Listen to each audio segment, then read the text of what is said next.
specific. And she definitely came to us and said, hey, I still going to own my name and my image, but I'm in this brokerage. What does this look like? And so we helped her create that. And I think that it's just a really good example to give you of how you can brand your name or yourself or you under a brokerage along the way. So here's just, again, some quick examples of what that looks like. You know, the other thing that we get a lot of questions around in this industry and space is, what does my brand look like? And do I need a website? If I can just send them to somebody else's website or maybe the brokerage's website or a link in my profile, is that enough? And the answer maybe is yes. I don't know. I don't know the answer for you. It's like the question, should you be on social media? Yes, of course, I believe you should be. But if you don't want to put the time and effort into it, then is it necessary? I don't know for you and your brand. Same with a website. It kind of depends. Is that where you're sending people? Are you getting leads and inquiries off of that? Are you providing people with education and information? And some of that can be determined via analytics. If you do have a website out there to go and look to see if people are hitting it. But everybody's different. The reason I'm showing you this screenshot of a website is to show you how to apply a brand more than anything, and saying, okay, if these were some of the branding elements that we created, what's the actual application of all of that? How do we activate that brand? And this is a simple way. I think that a website can be beneficial and a great tool if you decide that you want it to work for you. You can see also, like, she obviously has to say, like, I am with Fountain Mortgage. So I think that there's a way to work all of that in as you build your brand and everything around it. Another great example I like to give, this is another client that we worked with. I love to pull people like specifically in obviously your industry, but looking at a brand. And what I like too is that how much they reflect their brand on social. Everything that they use and create on social is a template via Canva, which is, again, that tool we're going to introduce you to today. So once you have those core elements to your brand visually, how do we apply that? So let's talk about what those core elements are. What do we need to define in our brand to kind of create some consistency around it? So I would start with colors. There is a color vibe, right? This Hills Real Estate is very specifically in a blue color palette. Even scrolling up, you can see Katie, and you can even see Better Homes has a very specific color palette to them. And defining those colors and being very, very, very consistent with them is really important. So I would say define your color. There are certain brands out there that if I named off the name, you could tell me the color that went with them. If I say T-Mobile, you say pink. If I say even like Netflix, you say red, right? Like, we can establish that. Do you need a core color? Maybe, maybe not. Could you come up with a core palette? Absolutely. Again, finding these hex codes is going to be a key to keeping consistency, because we're going to work with those color codes in that tool that we're going to introduce you to. So finding that core color palette. So number one, find those core colors that you're going to stick to along the way. The next thing we're going to recommend to help define your brand is figuring out some typography. You know, sometimes we like type so much, we go and pull every type font and face out there, and all of a sudden we have a cluster of a lot of different things. Find a couple fonts that you stick to, that work with you and your brand, and very specifically create those. What's a big heading look like? What does, you know, a paragraph look like? Things like that. That consistency is a huge part to just making things look really nice. A graphic that looks really nice, which is not, oftentimes can be defined by typography. So color and type are going to be two huge factors into defining your brand visually. All right. Other things that may define your brand, and this is going to be a bit of your homework as we go through this, is, do you have a headshot? I believe in your industry 1000%, the investment of a really strong headshot is so worth it. Your face is such a huge part of your brand that a quality photo is important. We had mentioned last time in Social Media 101, like, what is that? So what is your profile image? And if I can't see your face, if it's your dog, I don't know. I don't do business with your dog, right? Like I don't I'm sure your dogs are great. I would like to pet them. But let's do, I want to see your face. I want to know who I'm working with. So invest in a headshot is like absolutely my number one recommendation. If you don't invest in a logo or other things, invest in a headshot. Figuring out if you do want a logo, is that something that you want to brand yourself and, around your name, and who you are and what you've defined as your brand, or not, and that's okay. Whatever it is, let's be consistent with it. Figuring out those colors, figuring out your type. One thing that we highly recommend is figuring out a photo style. You probably don't even realize it, but if you are on social media and you're a scroller, you're somebody that just intakes social media, there is a strong likelihood that before you see who actually is posting the photo, you know who it's from, because there's style to it somehow. And there's stylistically, what does that look like? There's probably a photo style that you can help define. It's a little harder to do, obviously, but also when we get into the class about taking photos on your phone, we're going to help you define that a little bit deeper as well. All right, apply your brand to social platforms. How do you do that? We walked through some of that last time, but your physical homework is to go do that this time. What is your profile image? What's your title? What's your bio? And are we going to start consistently using this type and color palette? Create a Canva account. If you haven't done so already, and if you're multitasking today, I would highly recommend you open up a browser right now and go ahead and start yourself a Canva account. There is a free version of Canva. There's also a paid version of Canva. I, in my opinion, believe the investment in Canva is worth it. There's also a free version, so if you need to jump on there. What Canva does is it allows you to, even though you're not a designer, to create very consistent and branded content very easily. You can create all kinds of things on there if you want invitations or printables or whatever it may be. But squares are good enough, or stories even are good enough. Find something that works for you and create a few different that you can template off of to share different things. Types of content we want you to start looking into creating in your industry is going to be like a just listed, an under contract, a sold, a motivation of some sort, whether it's a quote or inspiration or a favorite tool you use or something that motivates others. And then potentially like an agent highlight, or even just a little bit more about yourself, and letting people know who you are out there. Those are the types of templates and types of content that you can start creating on Canva. You will notice, hopefully you don't get too overwhelmed on that platform. There can be a lot that happens there. But I would say stick to a square template and then a story template are the two that I would highly recommend establishing first and foremost, and going from there. When you have the paid version of Canva, you can set up for the account to remember those colors and to remember your logo and to remember your typefaces that you love using, so that those start applying through everything that you're doing. And you can really save all of that and make sure that that consistency is showing up for your brand as we go. All right, I haven't seen, and maybe people are asking questions. I love that there's a lot of individuals, but a couple teams that are around here. Any questions that want to get dropped in there, or people want to unmute themselves and ask a question really quickly around visual branding at all? There's a lot to intake here for sure.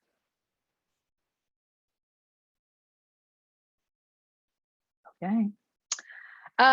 So a couple things that we want to do. If you're interested in getting started with Canva right now, we want to put you in a breakout room that very specifically looks at Canva, the tool, and answers any questions around it. If you're more interested in talking kind of overarching branding, very specifically, we're going to put you in another breakout room to discuss what that potentially looks like, and to ask questions and have conversation around. So give me just a second, and I am going to start those breakout groups.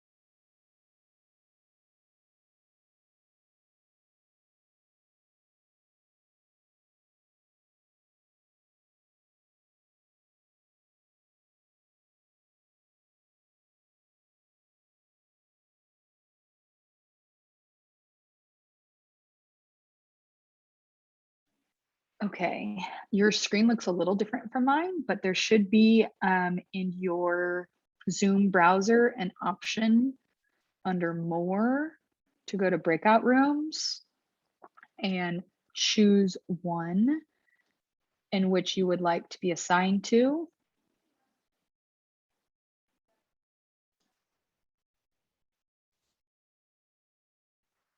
I'm going to put Taylor in our Canva option, and I'm going to put Caroline in our branding questions.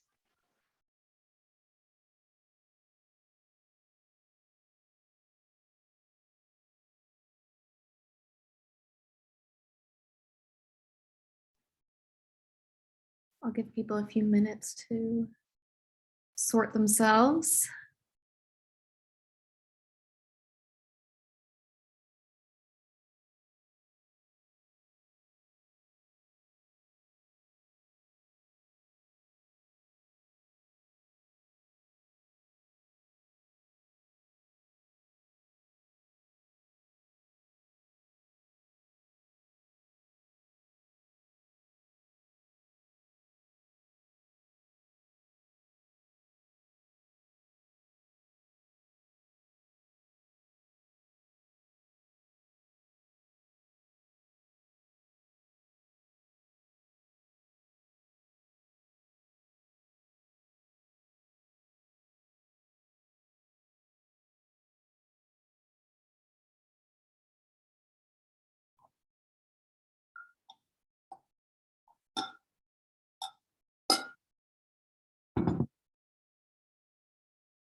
Okay, I'm just going to go ahead and get started. First, does anyone have any specific questions regarding branding, either your branding or Better Homes and Gardens branding, anything of the sort? Hey, it's Amy. I'll go ahead and go. How are you? Good, how are you? Good, thank you. Okay, so yeah, I'm trying to figure this out on the branding piece. I'm individual.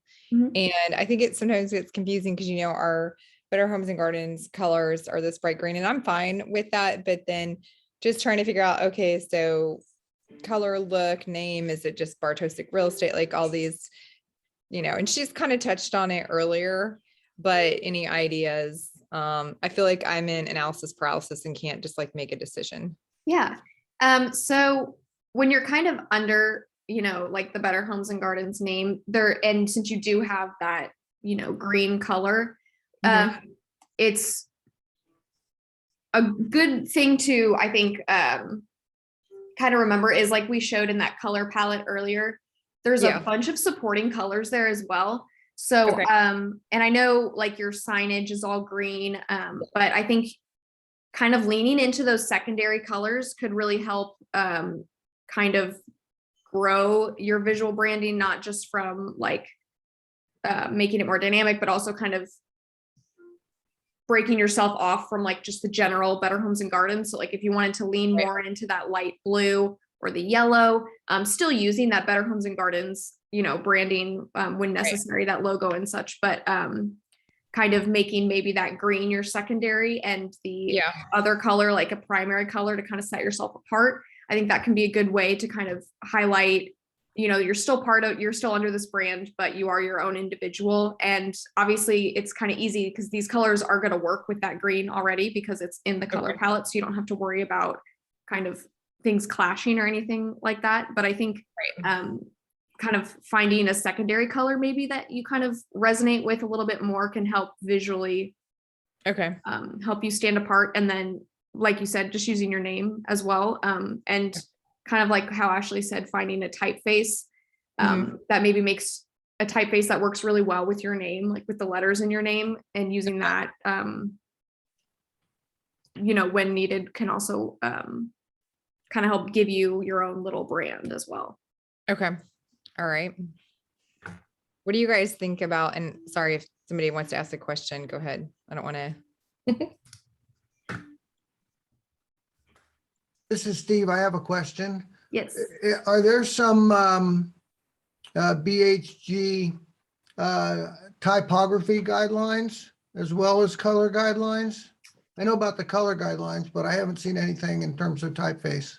Yes, there is, Steve, but as far as for your brand, I believe you can use any type that you want. But if you use the Better Homes and Gardens brand or the Distinctive Collection brand, there's the typography that we use. We use Brandon Grotesque as our main font that we use, but there's also, I don't want to overwhelm you with some of it, but there is certain rules that they have, different fonts they have for like our website and stuff, but you don't need to, I think, worry about any of that. As far as your own personal brand, you can use any font or typography you'd like. It's really important, I think, and Caroline, I think you'll agree, to have something very simple. I just recently heard that, and Clayton's on here. So Clayton, I have to ask, what grade did they stop teaching cursive? Because somebody told me that they couldn't read cursive. And I was totally shocked by that. So somebody said, stop, we can't, like, don't, you should try to stay clear of like cursive fonts.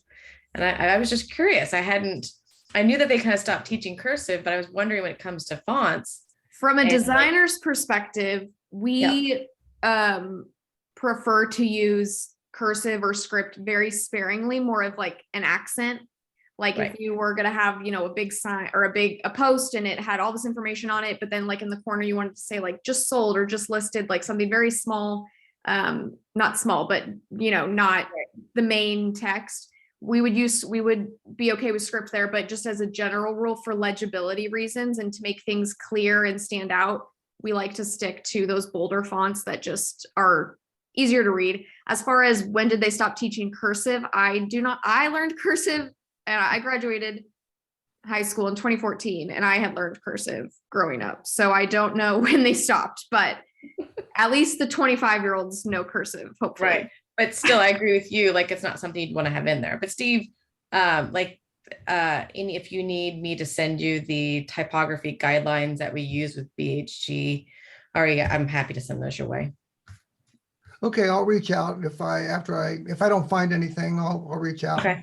They're on the greenhouse, but I can send them to you. But again, if it's for your brand, you can use any font that you choose or that you like. But I would try to stick with something that's very simple and clean, whether that's a serif font or sans serif, which I could explain that as well. But just like a very clean and simple font, I think is the right direction to go. Especially if you're posting with a bunch of information, legibility is really just your number one priority. Right. Well, and one of the reasons I was asking the question is if you go into Canva, there's just way too many choices for fonts. Oh, Yes, you can filter through those. If you select either serif or sans serif, that'll kind of, yep. give you more of a clean list. But yes, it can be very overwhelming. You're correct. There's Okay, a lot of options. thank you. Hey, it's Tino, guys. Sorry, I think I'm going to dumb it down a little bit further because I'm still super new, but I'm trying to differentiate, and I'm probably, along with Amy, overanalyzing and overthinking about it, but I'm trying to, so I've got the Better Homes and Gardens branding, but I kind of want to have like a little logo, like, VM or like something in like my pictures.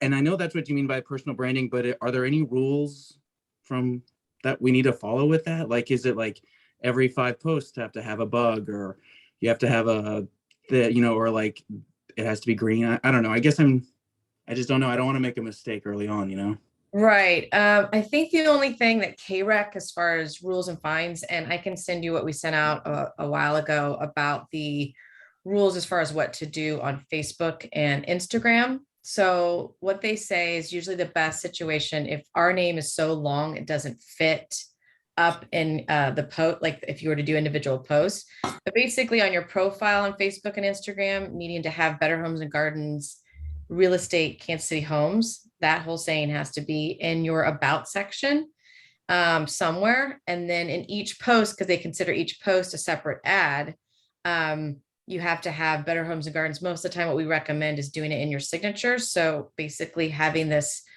copy that would say your name, Better Homes and Gardens, and any contact info. And it's kind of like your post signature. So after you type out whatever copy you want, it's always in the bottom, like the bottom section. It's like your email signature is kind of like your post signature. It's always in the bottom of every post.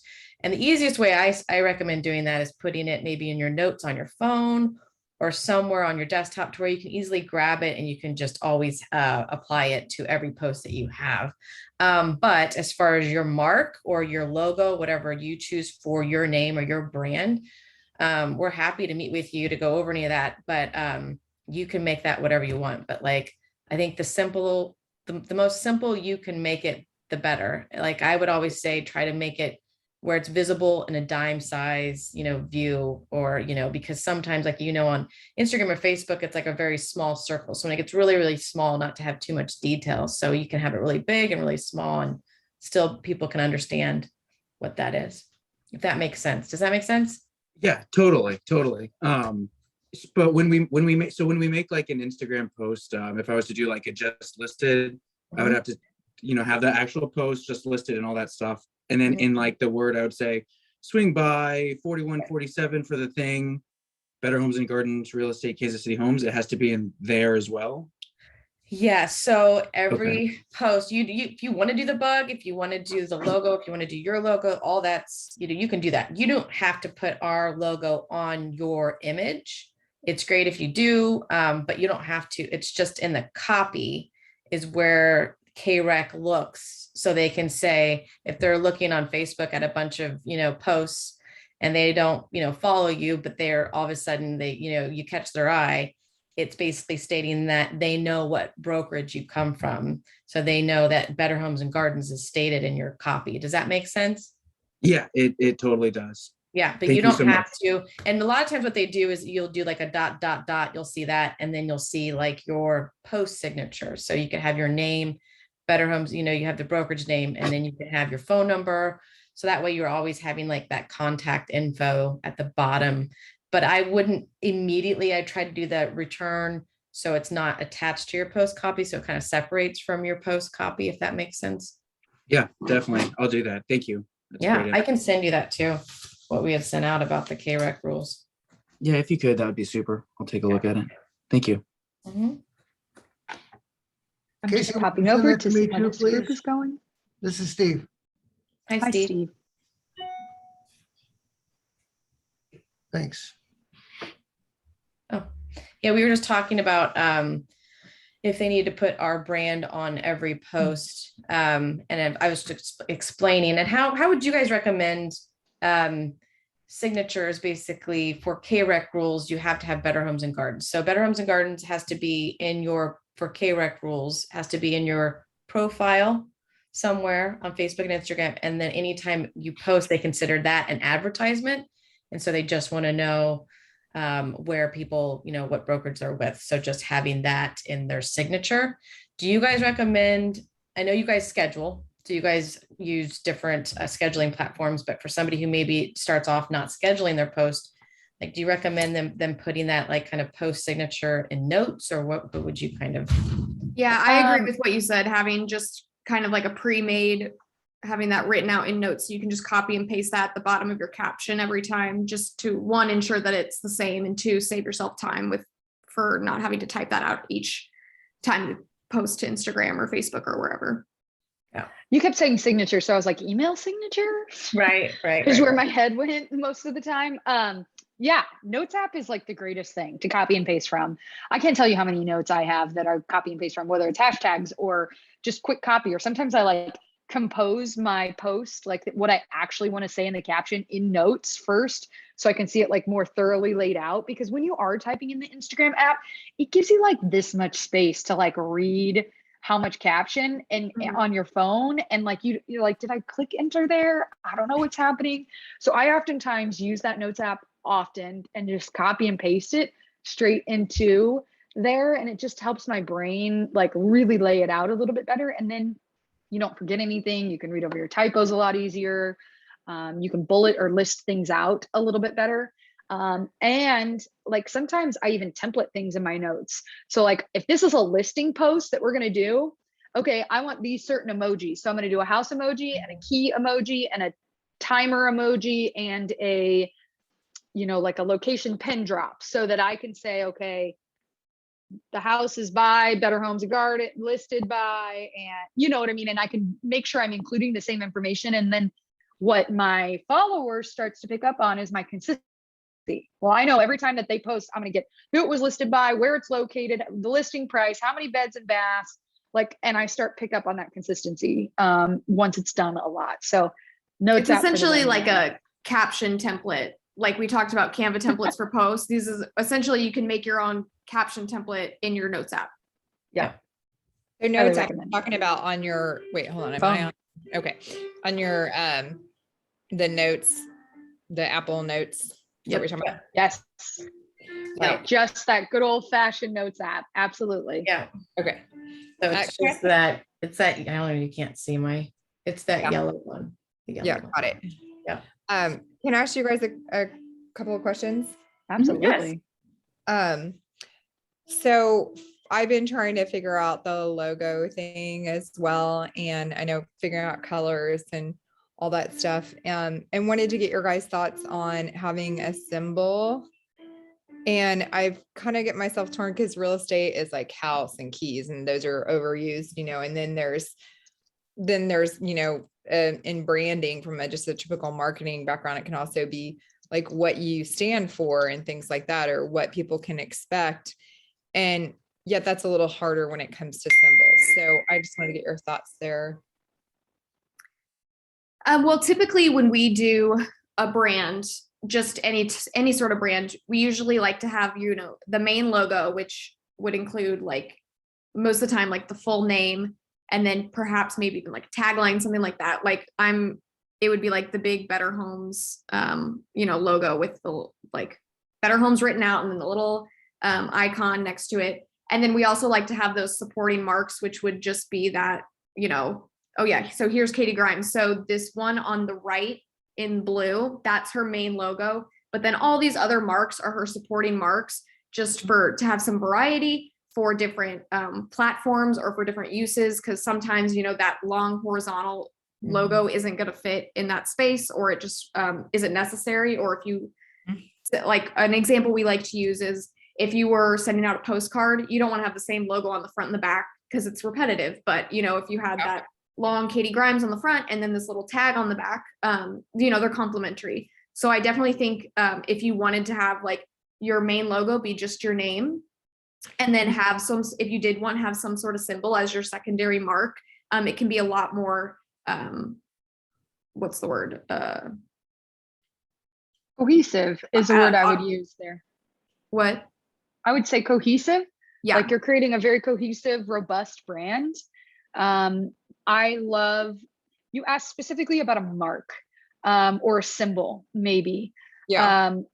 I think this becomes some personal preference. If the symbol is representative enough and iconic enough, almost like where people start to really correlate like that with your brand, I think that can be really great. If your brand is just your name, oftentimes creating some kind of symbol or thing out of your initials, kind of like we did with K and G here, could be really powerful, right? So I think that you have to decide what's the approach and how do you want somebody to view you.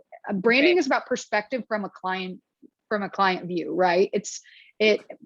We oftentimes take it on very personally, but it's really about like how they are viewing us more than anything. So really taking on somebody else's perspective there, like, do they recognize you, your face, your initials, your name? What's recognizable and what's memorable about what you're trying to accomplish with your brand? So could a symbol be it? Sure. I think that there's some cheesy symbols that come with real estate, right? Sure. Like there's a natural form outline of a house, and there's a natural key and things like that just come with the territory of the industry. Yeah. But I think there's a lot of creative ways that you could do it as well. Okay. All right. Good question, by the way. Really good question. Thanks. The other question I had for you is when you mentioned photo style, are you talking about just like it's always set up the same, or like the editing components, or I wasn't sure what All Not of the above. Mhm. All of the above. Some of it's the editing, some of it's just like the angle or how it's taken or what's happening there. I know that obviously photography is really important when you're staging a house and when you're listing a house.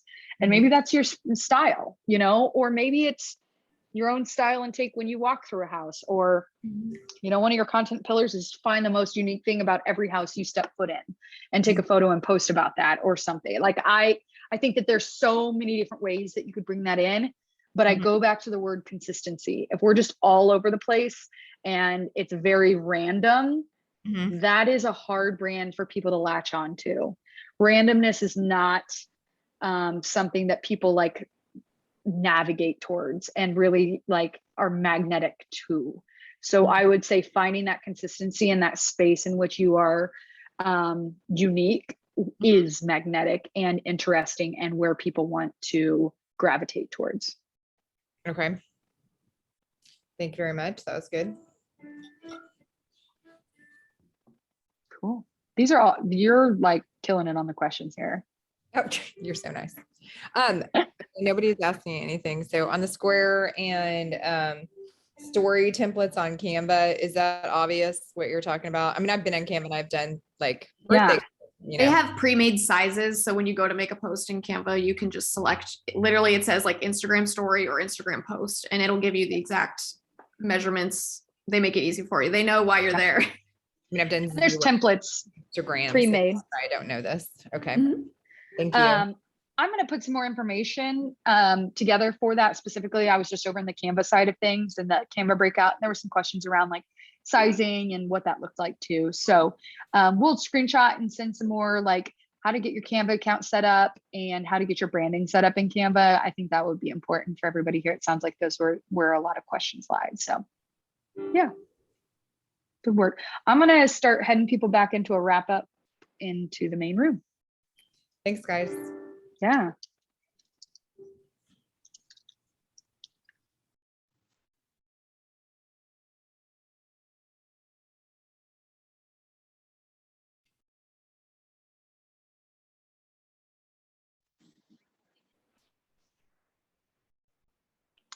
Okay.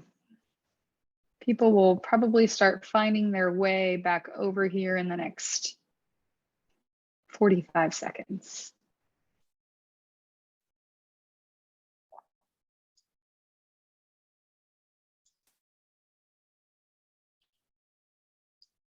Do you guys love my putty? Yes. Is this My- like a stress thing? I mean, I've used Canva for my son's birthday parties and school parties. That's about it. So, and that's Well, like, you've been in there. yeah, I gotta get That's more than some. it's Luke It practicing is. piano in the background. I love it. Uh, All right. People are finding their way back over here. Welcome back, everybody. Welcome back. Hey, Ashley, in our breakout room, we actually had an amazing question right when we were all returning. Ooh, sorry about that. Oh, no, I think it's actually great for everyone to listen to. So I'll let you re-ask it if you want to.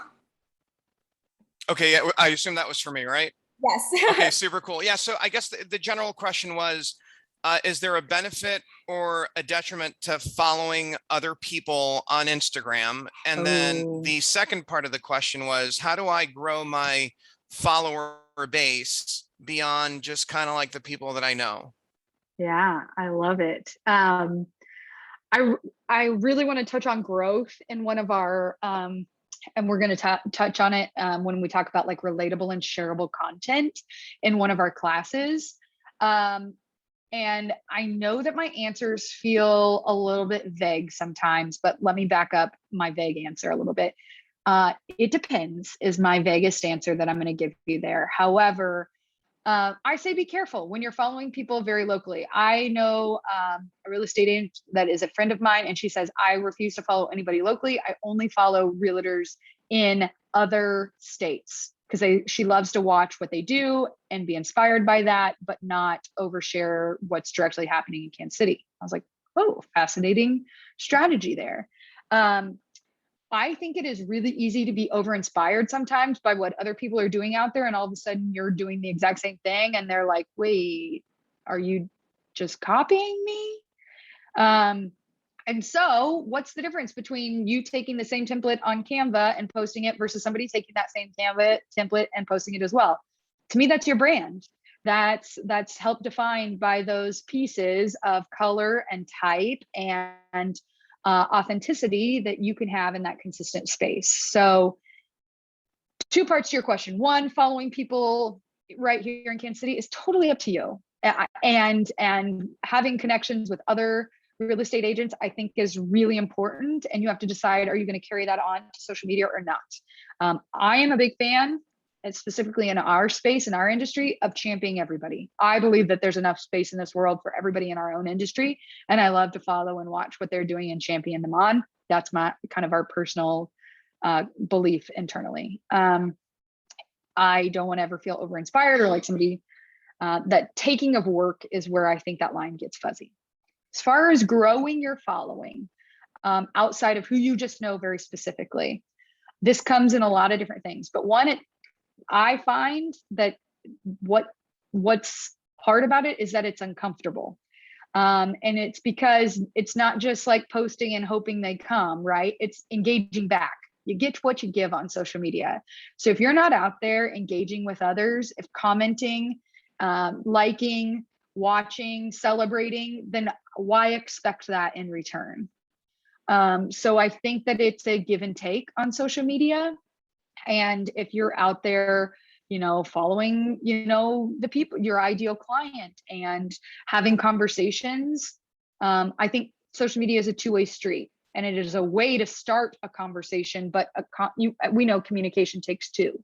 So just posting and hoping that they show up and follow you would be kind of the wrong strategy or wrong mindset around social media. I think that there is something to, which we talked about kind of in Social Media 101, engagement. Engagement is so huge. Engaging as the brand and engaging with other people, in return, them wanting to engage back with you. One thing, and I know we're kind of coming up on the end here, and I want to go over your homework one more time, that a whole class that we're going to talk about is relatable and shareable content.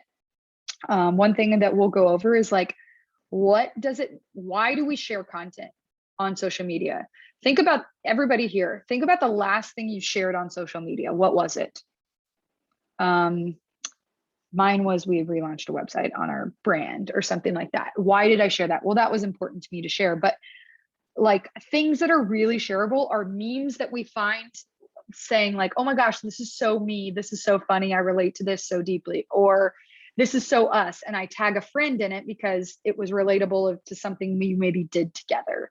Or I shared it in a message with a friend because I knew that they were looking for that type of content, or we had had a moment together in which we related together to whatever that was, what was happening there. Or sometimes I share content because it feels like I really resonate with it. Like it really helped redefine my perspective on whatever it was that was being shared.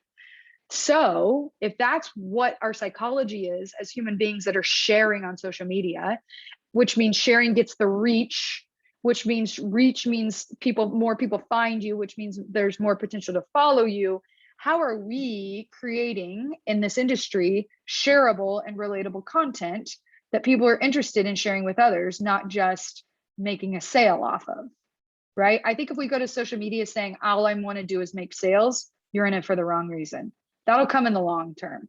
That's a long-term goal. That's not a tomorrow goal, right? If we look at it and say, hey, I really want to reach more people this week, I don't care what that looks like, that's an attainable goal on social media. The more reach I have, we know other benefits will come from that and will follow. So I think in essence, in a short form here to answer that question is there's a lot to it. We're going to touch on more of it as we compound on these classes down the road. Key number one is engagement. Are you engaging on social media, with other people? And two, is your content relatable and shareable? And we'll dive more into those things as we get through this. So really, really good question. Awesome, thank you. Yeah, I was a little long-winded there on that answer, my bad. Okay, your homework for this week. Last week's homework was to set up your accounts, optimize those platforms, and come up with your content pillars. If you haven't done that already, highly recommend you start there. this week's, let's define that brand. We had great questions in the branding about like, do I need an icon in my brand? Do I not? Yes and no. We're going to go leave some of those more notes for you based on the questions that we had today to help answer some of those questions. But we got to define that brand. Set up your Canva account if you haven't done so already. Highly recommend it, and figure out how we make those templates really reflect who you are and what you want to be posting. And then our next piece is like, what is that first post you're going to make that's like reflective of your brand that we've already talked about? Can you make a post between now and 2 weeks from now that is reflective of the brand that you're creating here visually? That's your homework. Obviously, feel free to drop more questions. If you want to stick around and ask additional questions, we'll be here for about 5 more minutes or so.